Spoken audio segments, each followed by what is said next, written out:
College of Circles. I'm Jeff, and today I'll be discussing the Spelljammer Collector's Edition Miniatures box from WizKids. This is the 27th set in the Icons of the Realms line and consists of 47 figures available in booster bricks, along with a whopping 8 promotional figures, a Collector's Edition exclusive, and 2 premium sets, including the gargantuan Astral Dreadnought. Now, first up, we have one of the Astral Elves.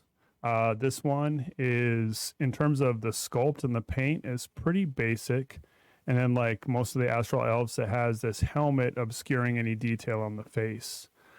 This is a pretty average figure, which is going to be the theme for, at least in my opinion, for a lot of the Astral Elves. Coming up next, we have this is the Rhaegar. Now, this is a step up in terms of the sculpt of the figure itself. It's got some really nice little paint job here with this pastel blue. And then there does appear to be quite some detail on the face. Unfortunately, that detail is obscured because this big old glass dome over it. And it would have been nice if we could have been able to see all this detail on here. I don't think this glass dome was necessary. Now, first up, we have the first of 2 Autognomes. Now, this one kind of looks cool, but because of its size and its monochrome paint and the glare that comes off the paint, it's really hard to see any detail on this. It's nice to get some variety on one of these new PC races, but this one, it would have been nice to get a little bit more detail out of this figure.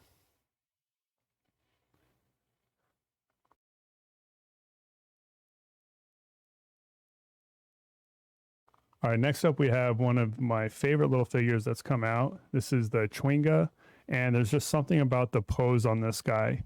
You know, there isn't a whole lot of detail in the face or the hair, but just the ways this thing is posed, he just exudes personality, and really inspires me to want to. It kind of gives a bit of personality, and it kind of inspires me to want to use one of these guys and kind of let their attitude come through in the role playing. I'm moving right along. Here we have a figure that comes in one of the booster bricks. This is the Dowhar. This is a Fey creature, CR0 with some psychic abilities. Really looking forward to using these guys with Conjure Woodland Beings. And then in addition to the purple Dowhar, there are the green and tan ones. These are promotional figures that only came with the collector's edition.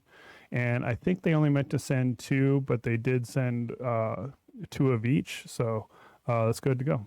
All right, next up we have the Ssuran Rogue. This was by far the hardest figure to film, just because the length of his neck was kind of throwing off the focal point. But as a figure, it does have some really neat little detail in its body, little variety of weapons on his bandolier strap here, and yeah, it's a pretty cool, solid little creature. And with his pose, he kind of looks like he's kind of slinking around like a good rogue should. All right, next up we have the first of 2 Hadozees. This one is a generic Hadozee Fighter. But this one is pretty cool in the dynamic pose it has. He's got his wings spread out, sword drawn. Looks like he's getting ready to cut somebody's head off. And he's also got some detail in the face. The eyes kind of are sunken in, but also kind of pop out with the color.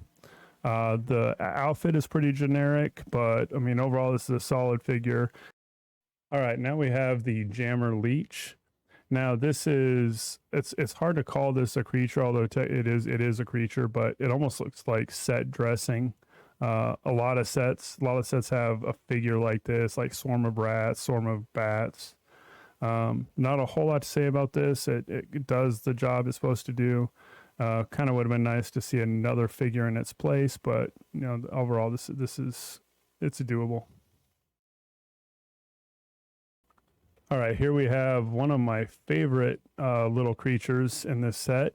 This is the Murder Comet, and the monochrome paint on here actually works and really highlights the little dash of color in the eyes. What's really cool about this is the potential for versatility. Probably find a use for this in a haunted house campaign, or maybe as a variation of a will-o-wisp.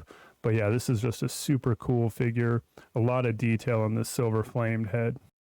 All right, moving on, we have another of the new player races. This is the Plasmoid.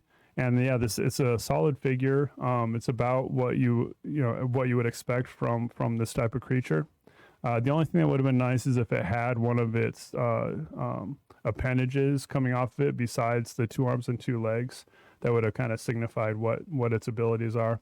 But overall, this is just a neat little figure, and I know a lot of people are excited to play the Plasmoid, and it's nice that they have a figure right off the bat to play with it.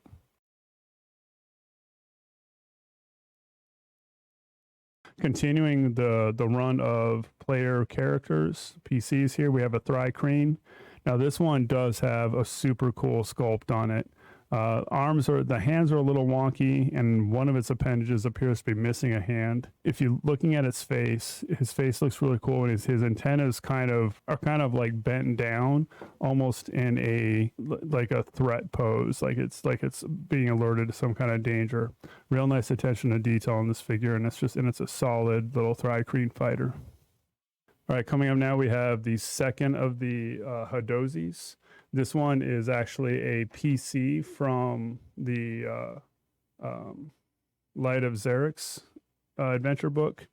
This is Mr. Flinch, and he's got a little bit more detail in his clothing than the other Hadozee does. Face looks really good again, but is a little bit different, not as much of a dynamic pose. But it's nice to get a little bit of variety with these PCs.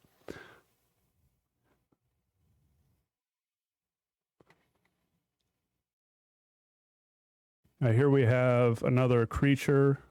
This is the Astral Blight, and this one, for as simple as it is, has a lot of detail in its body. Just it almost looks like all of its flesh has been removed, and it does give it a nice little creepy vibe to it. As far as blights go, this is one of the better ones. I'm partial to Twig Blight, but this is a pretty cool little figure, pretty versatile. You could use this in just about any campaign setting. Now, speaking of versatility, this is Captain Fell. This is a character from the Light of Xerix's campaign book, but this is also like the perfect tiefling rogue. Really cool robe that he's wearing, got the dagger out, or she, and this is a must-have for anybody that likes playing tieflings. And if you're looking to play a tiefling rogue, you cannot find a better figure than this. All right, here we have the second Astral Elf. This one is almost as boring as the first one, but at least its sword is drawn. Not a whole lot to say here, and if they're gonna do, it's nice that they're giving some variety, but this is not enough variety. It would have been nice to see some other. I know they tend to go fairly true to the artwork in the books, but here's one where it's too similar to the other figure to the point of being redundant. So now we're starting to get into the real strength of this line. And although I've been kind of crapping on a lot of the figures, I do really like this. This is the Neogi Master. There's a whole slew of creatures that kind of combine this cosmic space horror with just a touch of whimsy. This one's a little more on the horrific side, but a lot of really good detail, especially in the underside of its body. This looks like a spider mutated with some kind of dinosaur, but really looking forward to using one of these guys in a battle. And speaking of whimsy, here we have another Chwinga, but this one riding a space Guppy. And just really love these little guys. I need to explore their lore a little bit more.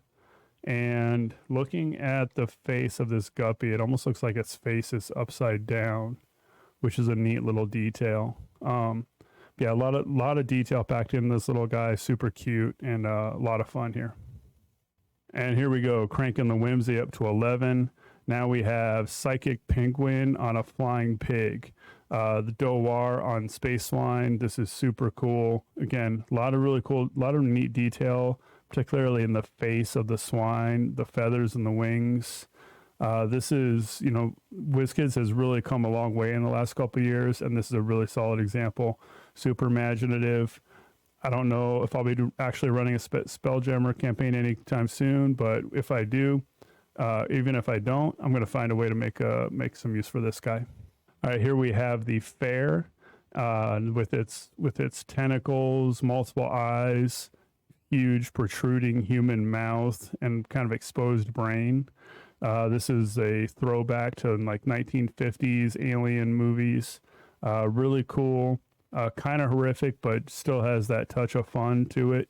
But yeah, just not very elaborate on the paint job, but definitely gets the job done. This is a cool little figure. All right, here we have the second and far superior of the Autognomes. This guy looks like he's wearing glasses, holding a crystal ball. It's got his little mage cap on. This is a really cool, lot of personality and detail packed into this little figure, and it's an example of what can be done even with these really small palettes on here. A lot of personality, perfect for a wizard or even sorcerer. But yeah, nice to get some variety out of this guy. All right, here we have the first of several gifts. This one is a PC named Commodore Krux. Does have a pretty cool pose. Looks like he's getting ready to rough somebody up. He's got his twin flintlock pistols on his belt. Yeah, this is a cool figure that just by the way it's posed tells a story. And this is one of the things I look for in a figure. Does it help me create a moment, or is it just kind of standing there, kind of hoping not to be seen? This is a guy that definitely wants to be seen. More importantly, he wants to be felt. All right, here we have the Sirloin, and it's kind of hard to tell the detail in his face, but that detail is there, and it is horrific.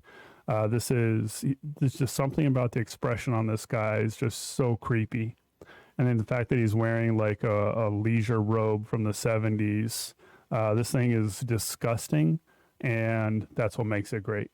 All right, can't have space fantasy without a floating robot, and this is our entry here. This is Zodar. Reminds me a lot of Maximilian from the Black Hole, and this is another figure where the monochrome paint really works and just helps kind of make the little splash of color in the eyes pop out. This is a solid figure, just a real nice little solid figure, and the detail with the legs not quite forming into feet, pretty cool, and it gives you that Maximilian vibe.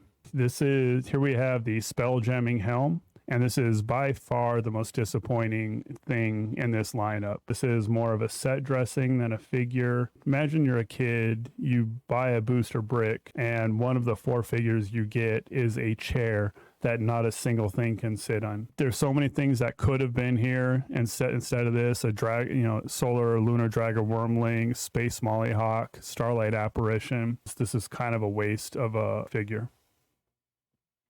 All right, next up we have the Astral Elf Aristocrat. This is without a doubt the coolest of the Astral Elves. For one, we can actually see her face, which is nice, and the pink hair. But then just looking at her robe, there's a lot of intricate detail in the back of the robe. And this is the kind of stuff that you wouldn't have seen 3 or 4 years ago, but WizKids is really starting to get good at, is just adding those little touches, those little flourishes. Outside of Spelljammer, you could definitely use this in any setting. Carrying on with some creative and versatile monsters, we have the Artuk Elder. This one has a really cool sculpt, and there's actually a surprising amount of detail throughout its body and the underside. And again, the versatility. You don't have to be playing Spelljammer to use a figure like this. This would fit in anywhere where you have any kind of living plants or any kind of marsh, Feywild.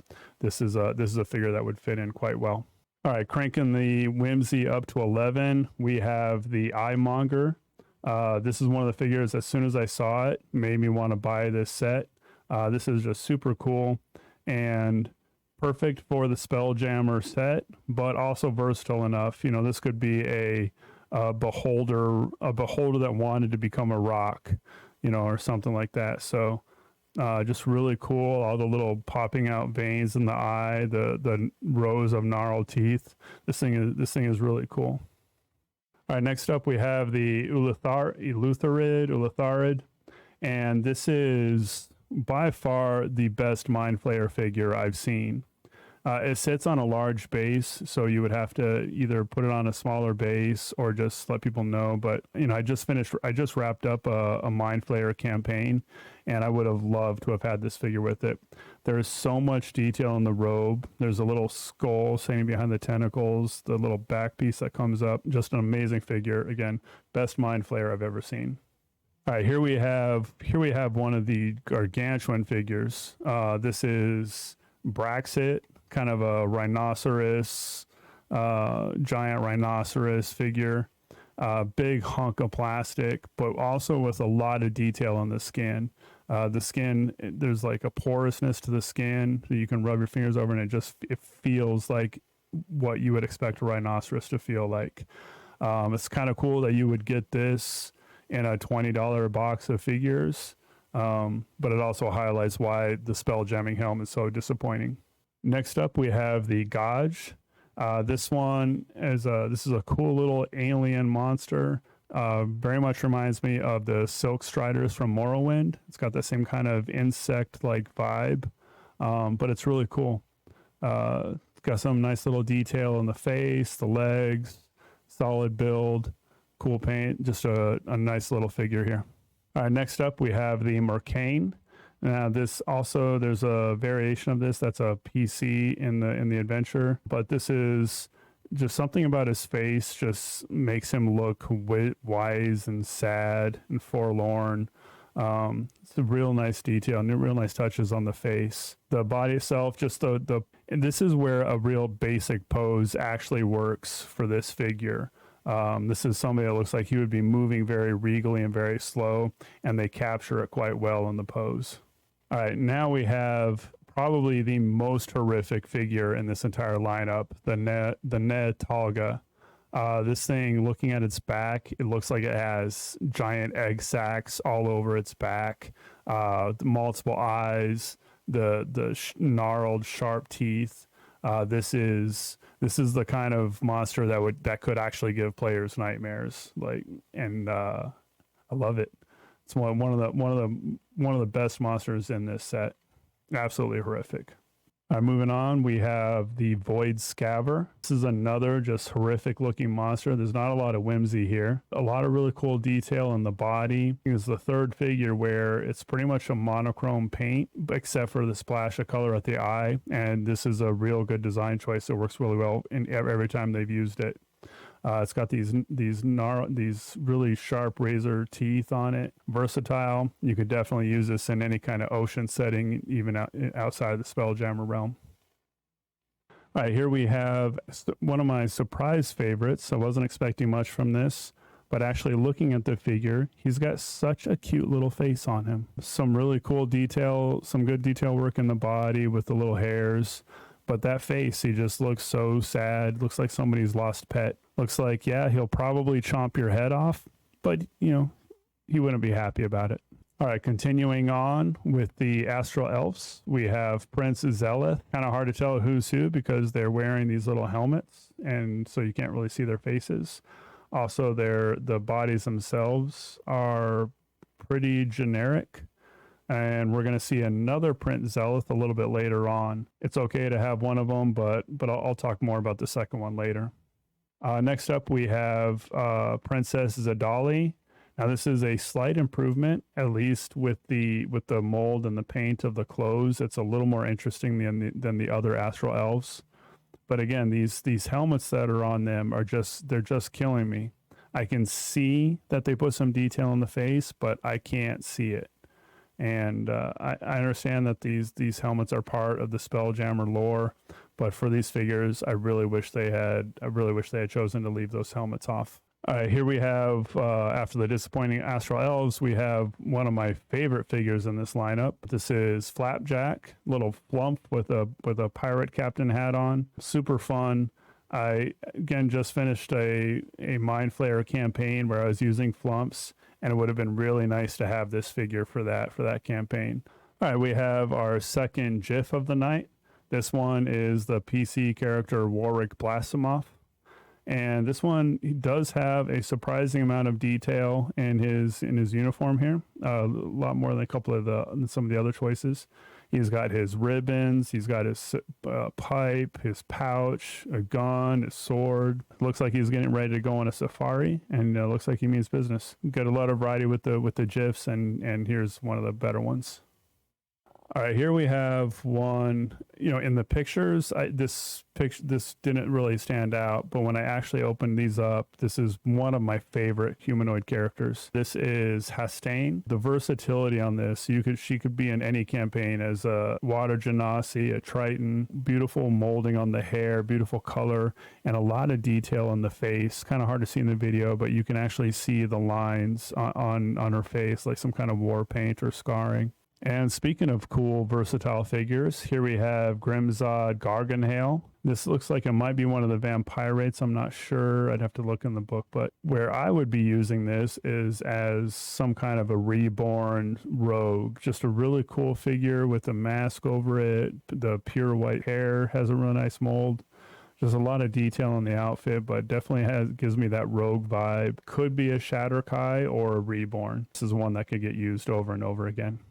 All right, here we have the third of the GIFs. This one is the GIF Shock Trooper, and boy, does it got a lot going on here. So he's got grenades, he's got guns, he's got full plate armor.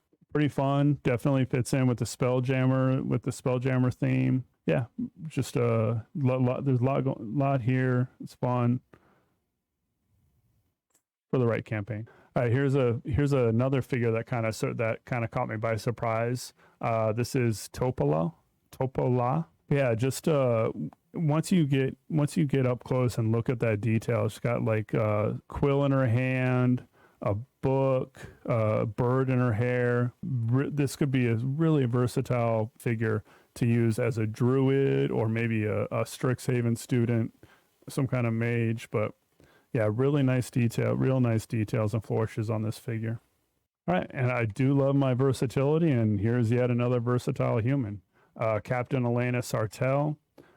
She's got like a little rose on her coat here, yellow handkerchief over her hair, some really nice little flourishes, sword drawn. Yeah, this is definitely a figure that you could use in other campaigns, other settings. She could be a swashbuckler, maybe a ranger. Yeah, just a really cool figure. Really cool, really nice addition to the set. All right, next up we have the Young Solar Dragon. I don't have a lot to say about this particular figure other than it's really cool, and it's amazing that you could get this figure inside of a box, one of the booster boxes. I'm going to talk a little bit more when I talk about the adult Solar Dragon, but this is just a super figure that anybody would be happy to pull out of a box. I think they're going for about $40 aftermarket right now. This is one of the highlights of the main set. All right, everything I said about the Young Solar Dragon, you can pretty much also say about the Barogue. This is a really cool figure. The only drawback is the spear he's holding tends to sag. It's just kind of a softer plastic, so it sags a lot. So it almost looks like he's holding a bow rather than a spear. Other than that, the rock looks really good. The little rope around his waist is cool. He's got a really good action pose. He means business, and I would not complain pulling this out of a $20 box of figures. Here we have the giant space hamster. This figure is so much fun. This is one of the reasons I wanted to buy this set. Granted, this is totally fits right in with the Spelljammer set, but this is a figure that I will make room for in any campaign. We have versions of giant animals in just about Forgotten Realms, Greyhawk, any campaign. Why can't there be a giant hamster? And why not throw a bunch of crap on the giant hamster's back? Yeah, super cool figure, super versatile. We'll be using it. All right, this is the last of the booster brick figures. This is the Beholder, and it is a sight to behold. This is probably one of the best beholders I've ever seen, with its teeth, its bloodshot eyes, all the eye stalks, the sinew and the jaw on the side of its face. It's just a really cool. There's so much detail packed into this figure. So much fun. All right, now we're getting into the promotional miniatures, and here we have the two space clowns. This is why I bought the collector set. I wanted to make sure I got these promotional figures. I'm a big fan of the camp movie Killer Clowns from Outer Space, and these guys look like they come right out of it.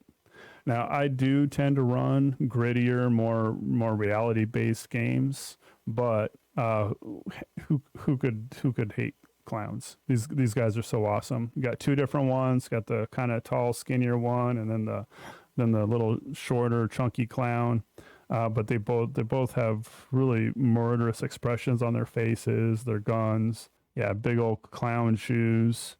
Yeah, I am going to build a player.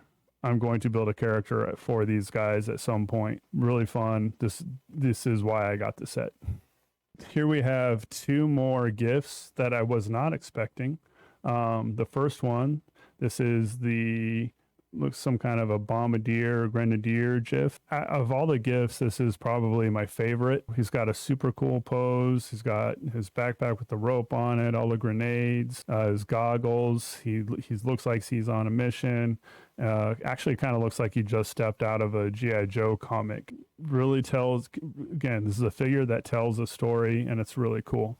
The next GIF that we have up here doesn't really do a whole lot. It's just a GIF standing here saluting. It's almost as much of as an ornamental piece as the Spelljammer Helm.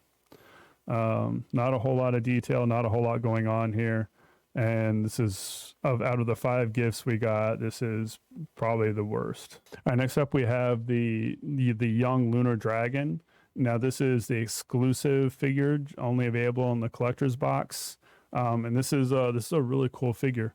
A lot of detail in the body. You can almost cut yourself on the edges of its wings. The face, not as much detail. It would have been nice for if there was some more color on the face to kind of pop, like in the eyes or maybe something in the mouth. But overall, this is a really solid figure.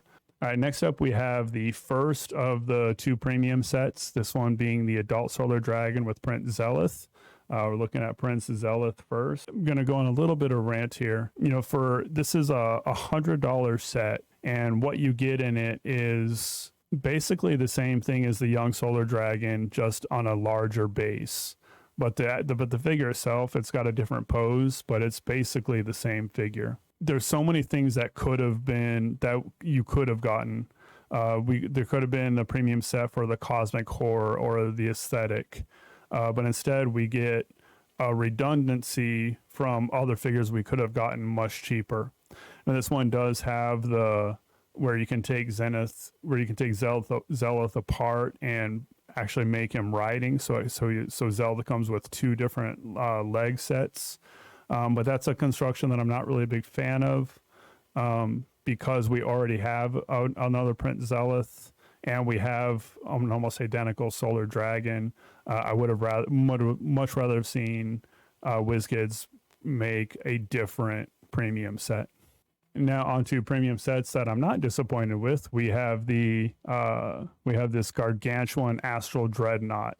And this thing is absolutely massive. It was kind of challenging to film on the same set that I was filming, all these little miniatures on.